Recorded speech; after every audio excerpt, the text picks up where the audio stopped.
রবিবার বিশ্ব এইডস দিবস।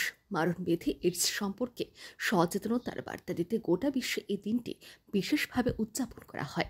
সারা দেশের সাথে রাজ্যেও এদিন বিশ্ব এইডস দিবস উদযাপন উপলক্ষে বিভিন্ন অনুষ্ঠানের আয়োজন করা হয়। এ উপলক্ষে রাজ্যভিত্তিক উদযাপনের মূল অনুষ্ঠানটি অনুষ্ঠিত হয় রাজধানী প্রজ্ঞা ভবনে।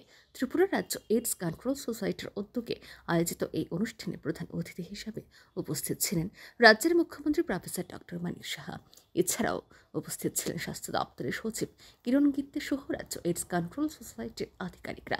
অনুষ্ঠানে রাজ্য এইডস প্রতিরোধে উল্লেখযোগ্য অবদানের স্বীকৃতিস্বরূপ বিভিন্ন সামাজিক সংস্থাকে পুরস্কৃত করা হয়। মুখ্যমন্ত্রী এবং অন্যান্য অতিথিরা সামাজিক সংস্থার আধিকারিকদের হাতে পুরস্কার তুলে দেন। অনুষ্ঠানে বক্তব্য রাখতে গিয়ে মুখ্যমন্ত্রী বলেন, পার্শ্ববর্তী রাজ্য মণিপুরে উত্তর পূর্বাঞ্চলের মধ্যে এইডস আক্রান্তের সংখ্যা বেশি। পার্শ্ববর্তী রাজ্য হওয়ায় ত্রিপুরাতেও তা ছড়িয়ে পড়ার আশঙ্কা থাকে। এ বিষয়ে সরকার নজরদারি চালিয়ে যাচ্ছে। তিনি আরও বলেন, এইডস নিয়ে সারা বিশ্বে একটা আতঙ্কের পরিবেশ রয়েছে, কিন্তু কোভিড সময়কালে প্রধানমন্ত্রী নরেন্দ্র মোদীর দেখানো পথে আমরা কোভিড মোকাবিলায় সক্ষম হতে পারলে এইডসের থাবা থেকে আমরা রেহাই পাবো না কেন?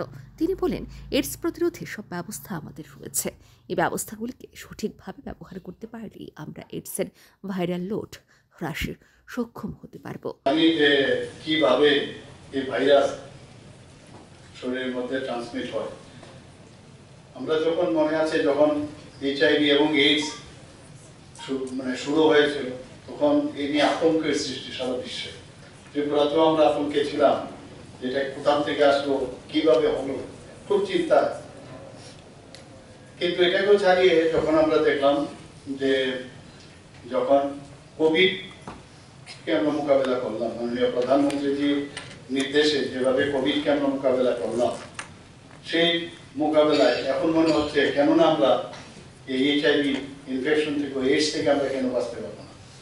তো সেটা মাথায় রেখে আমাদের কাছে উই আর অল ইন্টারেস্টেড, আমাদের কাছে যে সাধন আছে, যে ব্যবস্থা আছে, বর্তমানে যে ধরনের এই ধরনের রোগ প্রতিরোধের ব্যবস্থা আছে, সেইগুলোকে প্রপারলি যদি আমরা ব্যবহার করি, তাহলে নিশ্চয়ই তার থেকেও আমরা যে ভাইরাল লোড যেটা বলা হয়েছে, পুরোপুরি তো এটা শেষ হবে না, সেই লোডটা আমরা কমাতে পারি।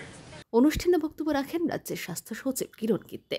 তিনি বলেন, এইডসের ভ্যাকসিন এখনও তৈরি হয়নি, তাই সতর্কতা এবং চিকিৎসা ব্যবস্থাই এই মারণ ব্যাধি প্রতিহতের ক্ষেত্রে প্রধান হাতিয়ার। Bureau report, RE news.